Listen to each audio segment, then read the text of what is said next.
তাকে রাজ্যভার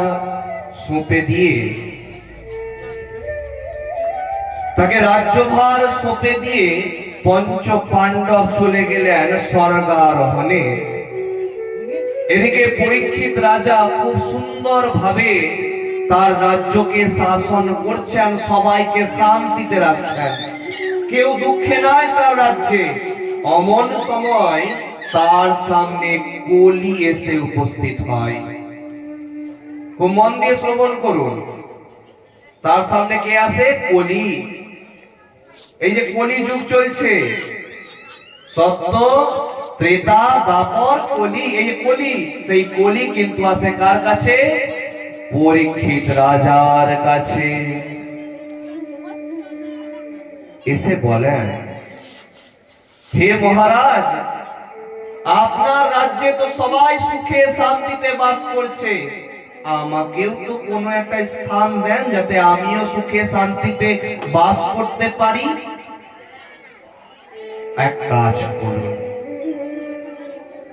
আমাদের অন্তরের ভিতরে কাম, ক্রোধ, লোভ, মান, মদ, হর্ষ আছে, এই ষড়রিপুতে তোমার বাস হবে।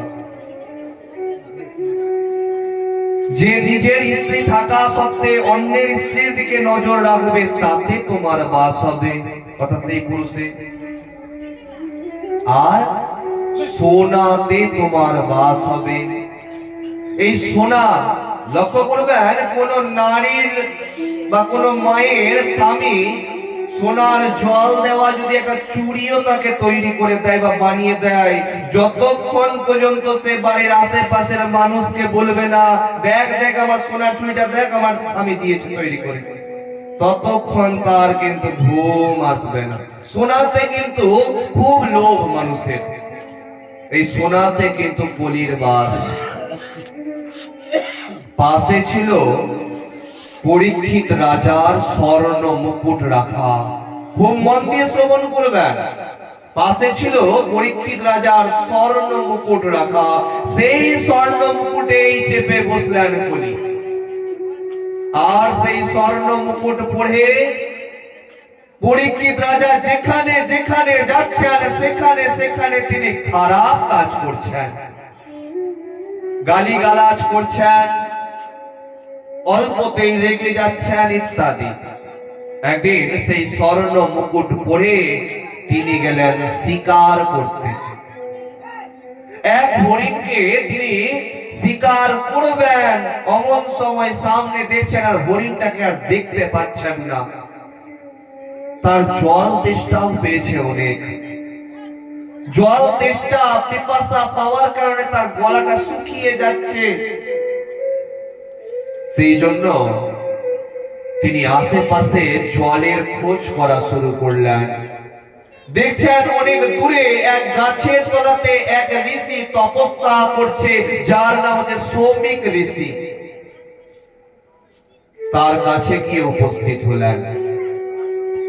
তাকে বলছেন, হে ঋষিবর, আমার খুব জল তেষ্টা পেয়েছে, আমাকে একটু জল পান করান।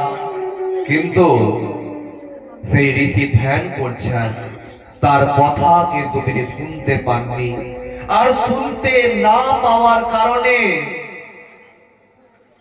তিনি রেগে গিয়ে পাশে থাকা একটা মৃত সাপকে ধনুকের আঘাতে করে নিয়ে সৌমিক ঋষির গলার মধ্যে পরিয়ে দিলেন। দূর থেকে কুশ নামের একটা শিষ্য তা দেখতে পেলেন।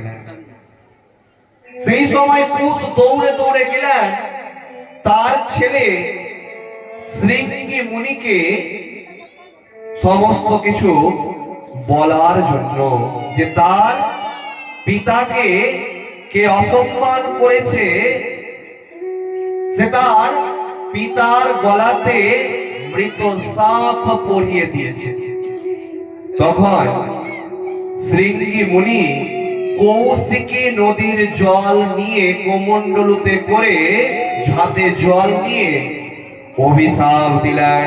প্রণাম করে শ্রবণ করুন কি অভিশাপ দিলেন। ইতি লঙ্ঘিতা মর্যাদা रक्षकः सप्तमी अहनि दंशति स्म कुलङ्कारं चौदिता तद्रुहा। हे কুলাঙ্গার পরীক্ষিত, আমার পিতাকে তুমি অসম্মান করেছো, তুমি তোমার মর্যাদা লঙ্ঘন করেছো। যাও, তোমাকে আমি অভিশাপ দিচ্ছি, আজ থেকে ঠিক 7 দিনের মধ্যে তক্ষক নাগের দংশনে তোমার মৃত্যু হবে। অভিশাপ দিয়ে দিলেন। আর কাঁদতে কাঁদতে ছুটতে শুরু করলেন নিজের পিতাকে দর্শন করার জন্য, যে তার পিতা ঠিকঠাক আছে তো, বাবা ঠিকঠাক আছে তো, তা দেখার জন্য তিনি কিন্তু দৌড়াতে শুরু করলেন। কাঁদতে কাঁদতে এসে উপস্থিত হলেন শৃঙ্গী মুনি তার পিতা শমিক ঋষির কাছে। পিতা, তুমি ঠিক আছো তো পিতা? পিতা বলছেন ধ্যান থেকে উঠে, তো ঠিকই আছে, দেখছেন গলার মধ্যে মৃত সাপ পরানো আছে। তিনি তো জানেন না, তিনি তো ধ্যান করছিলেন কে পড়িয়ে গেছে ইত্যাদি। তিনি কোন রাগ ক্রোধ না করে সেটাকে পাশের মধ্যে রাখলেন এবং বলছেন, বলো কি হয়েছে, কাঁদছো কেন? এক রাজা, তোমার গলাতে একটা মৃত সাপ পড়িয়েছে, আর আমার পিতার অসম্মান কেউ করবে আর আমি মুখ বুঝে সহ্য করব, এমন পুত্র কিন্তু আমি নই। আমি তোমাকে খুব ভালোবাসি, সন্তানের কর্তব্য আপনাদেরকে শ্রবণ করিয়েছি। যে সন্তান নিজের পিতাকে ভালোবাসে না, সে কাকে আর ভালোবাসবে? সে ঈশ্বরও পাবে না। কারণ পিতাই সর্গ, পিতা ধর্ম, পিতা হি পরমং তপ, পিতরি প্রীতিমা পন্নে প্রিয়ন্তে সর্বদেবতা। আমি তোমাকে খুব ভালোবাসি, যেহেতু সেই রাজা তোমাকে অসম্মান করেছে, তোমার গলাতে মৃত সাপ পড়িয়েছে, সেই জন্য তাকে আমি অভিশাপ দিয়েছি, আজ থেকে ঠিক 7 দিনের মধ্যে তক্ষক নাগের দংশনে তার মৃত্যু হবে। এই কথা শুনে কথাতে ধ্যান দিবেন। আজকে আপনারা অনেক কিছু জানতে চলেছেন, কথাগুলো খুব মন দিয়ে শ্রবণ করবেন। কারণ ভাগবত পাঠ হচ্ছে একটা সমুদ্র, একটা সমুদ্র, আর সেই সমুদ্রের মধ্যে 7 দিনেও আমরা কিন্তু একটা 1 বুঁদ জল শ্রবণ করে থাকি। 1 বুঁদ জল, সেটাও যদি আপনারা খুব মন দিয়ে শ্রবণ করেন, অবশ্যই পুণ্য লাভ করবেন। তখন শমিক ঋষি বলছেন, তোমার খুব ভুল হয়েছে, সেই রাজা খারাপ নয়, তার মাথাতে কলি বিরাজমান, তুমি ক্ষমা করে দাও। সেই অভিশাপকে তুমি নিজের কাছে ধারণ করো, তাকে অভিশাপটা দিও না। তখন শৃঙ্গী মুনি বলছেন, পিতাকে যেহেতু অসম্মান করেছে, সেহেতু আমি পারবো না, সেই অভিশাপকে নিজের কাছে ফিরিয়ে নিতে। তবে অন্তত পক্ষে তার কাছে গিয়ে তো একটু বলো যে তার হাতে মাত্র আর 7 দিন সময় আছে, এই 7 দিনের মধ্যে যাতে সে কিছু পুণ্যের কাজ করে। শৃঙ্গী মুনি বলছেন যে আমি ওই রাজার মুখ দর্শন করতে চাই না, যে আমার পিতাকে অসম্মান করেছেন।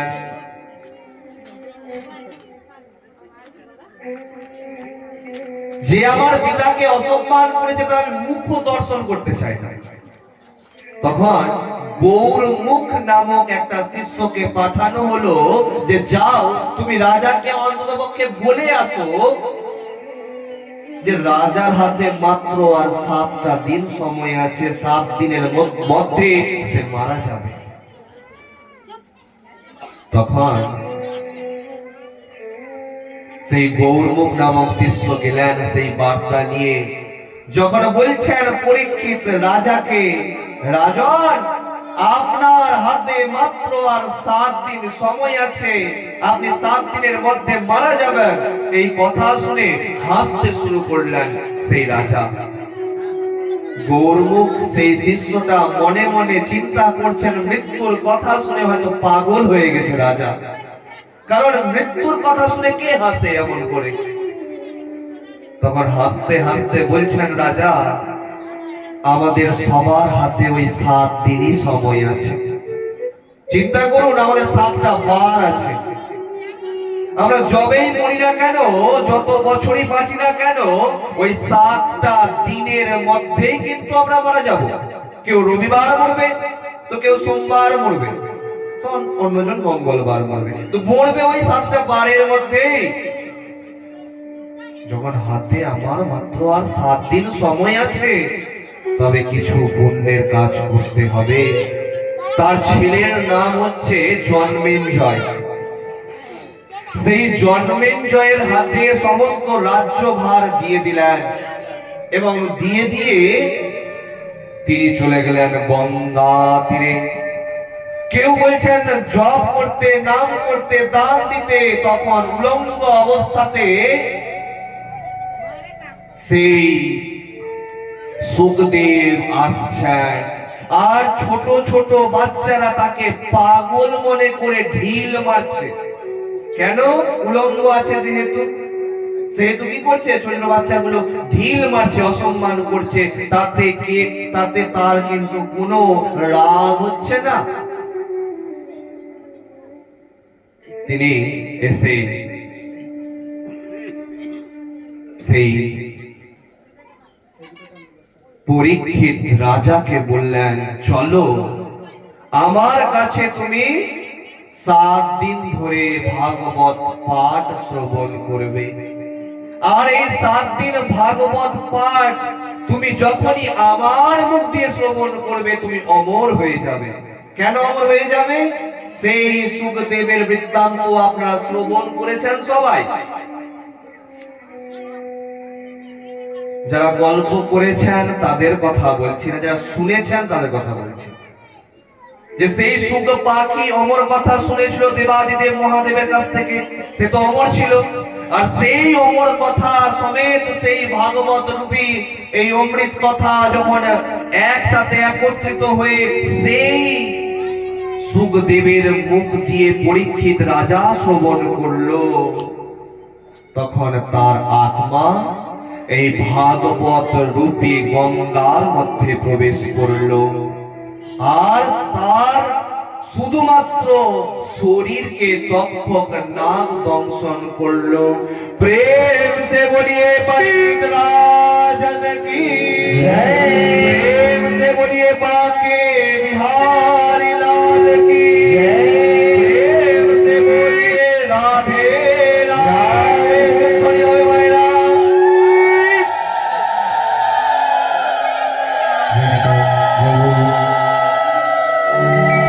এবার একটা আপনারা ভগবানের ভজন শ্রবণ করে নেন করতালি দিয়ে। যাদের হাত আছে তারা হাত উঠাবেন, যাদের নাই তাদের জন্য বলছিলাম।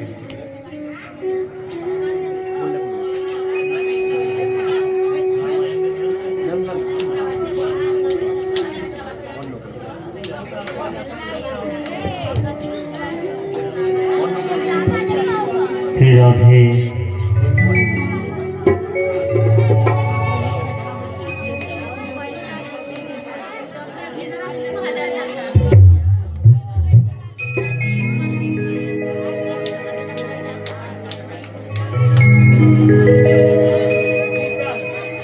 জয় নিতাই, জয় গৌর, হরি বল।